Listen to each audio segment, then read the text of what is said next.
De comprendre qu'il existe deux structurations du cerveau en entrepreneuriat.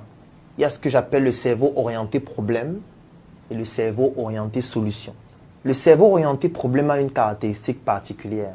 1. Identifier les problèmes qu'on retrouve dans notre société. 2. Définir les responsables du problème. Et en général, le responsable, ce n'est jamais soi-même. 3. Tout faire en militant sur Facebook, en ligne, sur le terrain, un peu partout, pour que le responsable, qui n'est pas soi-même, soit puni. Ça, c'est la caractéristique du cerveau orienté problème. Et qu'est-ce que ça entraîne? Lorsque vous avez un cerveau orienté problème, ça entraîne une pauvreté psychologique qui se transforme en une pauvreté physique, mentale, intellectuelle, culturelle, qui va vous entraîner dans votre tombe. Là, vous allez mourir, vous n'allez pas décéder. Le cerveau orienté solution a une caractéristique différente et c'est cette structuration que vous devez avoir. C'est un cerveau qui identifie les problèmes, essaye de rechercher les causes du problème ou se pose toujours la question « Comment est-ce que je pourrais faire pour gagner de l'argent à travers ce problème ?» Et pour cela, donc, il est question de mettre sur pied une solution qu'on va vendre à ceux qui rencontrent le plus le problème. Et là, nous allons donc parler du secteur du recyclage, le marketing du recyclage. S'il y a quelque chose que tout le monde peut remarquer, c'est que nos villes sont sales.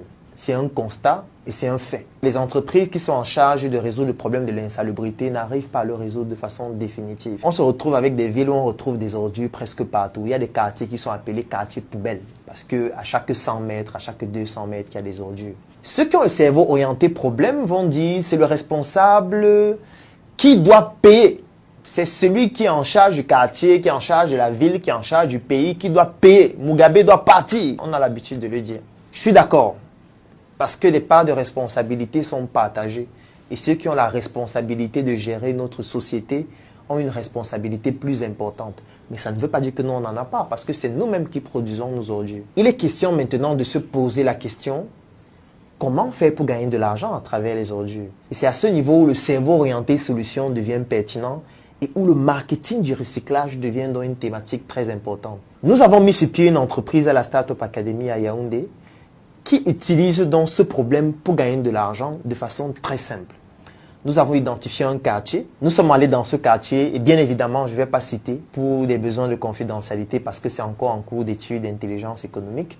Et nous sommes arrivés dans ce quartier, qu'est-ce que nous avons fait? Nous avons constitué une équipe de jeunes. Et nous avons créé un statut juridique d'association. Comme quoi, nous sommes en train de militer pour pouvoir améliorer ou plutôt combattre le problème de l'insalubrité. Mais nous ne partons pas jeter les poubelles. Je veux dire, on ne va pas prendre la poubelle qui est dans les ordures pour jeter. Ça ne nous donne pas des informations pertinentes. Qu'est-ce qu'on a décidé de faire? On a acheté des plastiques poubelles, ménage par ménage, avec des tenues bien personnalisées, avec notre logo brodé dessus. Et on faisait donc comprendre à chacun des ménages que voilà, nous avons remarqué qu'il y a un problème d'insalubrité dans le quartier et nous sommes des jeunes. On ne veut pas attendre que le gouvernement vienne nous aider. Et pour ça, on a décidé de résoudre le problème nous-mêmes. On a décidé de donner 2 plastiques poubelles dans chaque ménage 2 fois par semaine. Et dans ces plastiques poubelles, il y a un plastique qui est dédié aux déchets organiques et un autre plastique qui est dédié aux déchets plastiques. Et 2 fois par semaine, nous venons chercher ces ordures-là et on vous aide à les vider. Et chaque fois que les ménages demandaient, ça va nous coûter combien? On leur disait, c'est gratuit. Ils disaient, c'est gratuit, mais c'est magnifique, mes enfants. Vraiment, ce que vous faites est très bien. Le pays doit soutenir ce que vous faites. Vous êtes des enfants qui travaillaient dans le sens du développement du pays. Tout le monde prenait dans nos plastiques poubelles et mettait dans chez eux. Ce qui fait donc que 2 fois par semaine, on venait chercher la poubelle. Un plastique pour les déchets organiques et un autre plastique pour les déchets plastiques. Et qu'est-ce qu'on faisait?